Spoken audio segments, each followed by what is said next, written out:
Hola niños, les doy la bienvenida a todos. Estamos revisando, recuerden, la unidad número 2 que corresponde a los artículos informativos. Clase preparada para los quintos años básicos por las profesoras Paloma Pavés, Jimena Tolosa y María Concepción. En esta oportunidad, recuerden, como ha sido el objetivo durante las últimas clases, es lograr leer en forma independiente y comprender distintos textos que sean variados, entre ellos las cartas, biografías, relatos históricos, artículos informativos y sobre todo lo que son las noticias, para poder ampliar de esta manera lo que es el conocimiento del mundo y formarnos entonces una opinión, extraer información explícita e implícita, poder entonces también realizar lo que son las inferencias a partir de las propias experiencias que ustedes van adquiriendo y a través de los propios conocimientos. Recordemos que un artículo informativo posee ciertas partes que son elementales y que debemos ir reconociendo. Por ejemplo, un artículo informativo posee un título. En este título lo que se hace es poder plantear el tema del cual se va a hablar. En el primer párrafo o la primera línea vamos a obtener entonces lo que es la definición del tema. En el segundo párrafo podemos identificar lo que es la idea general de este artículo informativo. Y los párrafos que le anteceden al artículo informativo, lo que van a hacer es apoyar a la idea principal, entregando también, obviamente, ideas que son secundarias. Recuerden, la opinión siempre se debe fundamentar con datos que están allí, que están en el texto y que son entonces datos explícitos. Recuerda también que el lenguaje figurado es una expresión que oculta una verdadera intención y que debemos nosotros entonces darle una interpretación. La inferencia es una deducción que se apoya en los datos del texto. Recuerda que el texto siempre nos entrega claves y nuestra labor entonces es poder descubrir cuáles son estas claves para poder realizar una inferencia cercana a lo que se nos entrega en el texto. Faraón, rey del antiguo Egipto, y replicar, que significa responder con un argumento contrario. Dice entonces así la lectura. A pesar de sus diferencias, se podría considerar al bufón como el origen primitivo del payaso y, por tanto, concluir que es el arte del payaso existe desde hace miles de años. Un clown enano actuaba ya como bufón en la corte del faraón Daqueri Asi durante la quinta dinastía egipcia sobre el año 2500 a.C. Los bufones de la corte han actuado en China desde 1818 a.C. Los bufones de la corte tenían gran libertad de palabra y crítica. A menudo eran los únicos que podían expresarse contra las normas sociales o del gobierno, e incluso su humor podía llegar a afectar y cambiar la política del gobernante. Sobre el año 300 a.C., el emperador chino Shi Huangdi revisó la construcción de la Gran Muralla China. Miles de trabajadores eran asesinados o morían de cansancio durante su construcción. El emperador planeaba también pintar el muro, lo que hubiera provocado la muerte de otros muchos miles. Su bufón, Yi Shi, fue el único que se atrevía a criticar su plan. Yu Shi, bromeando, lo convenció para que abandonara su idea de pintar el muro. Yu Shi es recordado hoy en China como un héroe nacional. El emperador chino Yu Shi. Y aquí tenemos entonces una imagen que le acompaña que corresponde al siglo III a.C. Sigamos con la lectura. Uno de los más famosos bufones de la corte europea fue Nasir ed-Din. Un día el rey se vio en el espejo y, triste por lo viejo que se veía, empezó a llorar.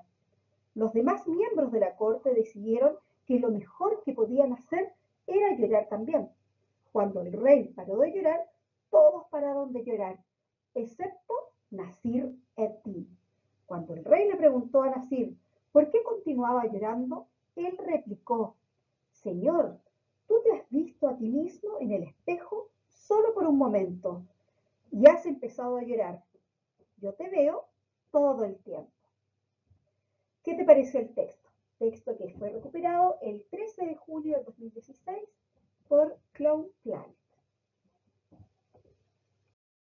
A partir de la lectura anterior, entonces respondamos las siguientes preguntas.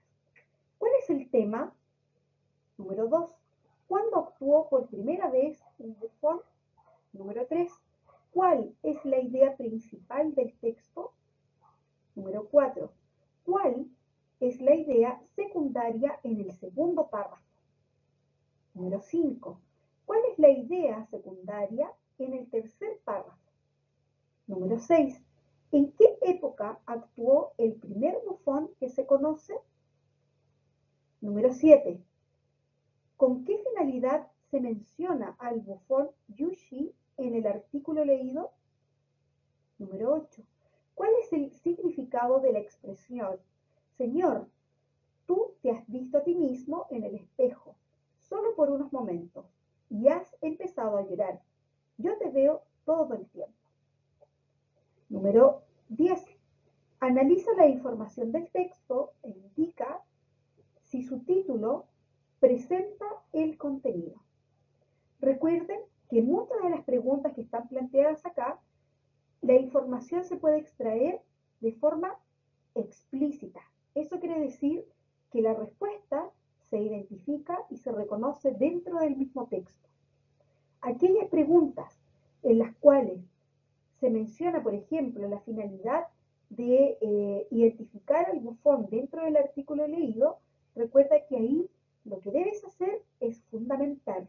Extrae la idea y comenta con la misma intención en la cual se menciona a ese bufón, porque de esa manera te va a servir para poder fundamentar entonces tu respuesta.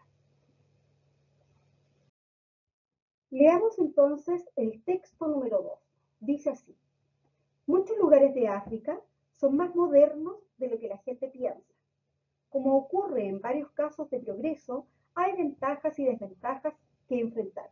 Por ejemplo, El Cairo, la ciudad más grande de Egipto, tiene problemas de tráfico que podrían competir con cualquier otra ciudad de Norteamérica o Europa. El Congo, de África Occidental, se ubica la mina de fosfato más grande del mundo.